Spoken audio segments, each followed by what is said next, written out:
Hi everyone, welcome back to our channel. In today's video, I'm going to show you how to remove InShot Watermark that appears on your videos when you export them. If you are tired of that watermark and want a clean video, stick around because we have got you covered. So let's get started. Find the InShot app, now open it. Tap onto the video button to start a new project.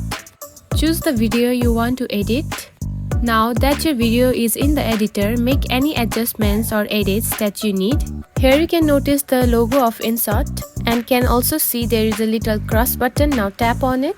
Now here you are asked either to purchase the premium version of the app or remove it freely with the ad. To get the premium version of the app, you have to pay it according to the month, year or lifetime as shown in the given option like this. Or you can also remove it freely with a simple ad that you can watch. Now tap on to the free remove option and there will be an ad that will be played for you to watch. And simply like that, the InShot app logo has been freely removed. Here you can also see the logo has been removed from the video. And that's it. You have successfully removed the InShot watermark from your video. It's a simple process that gives your videos a clean, professional look. If you found this video helpful, don't forget to like and subscribe for more tips. Thanks for watching.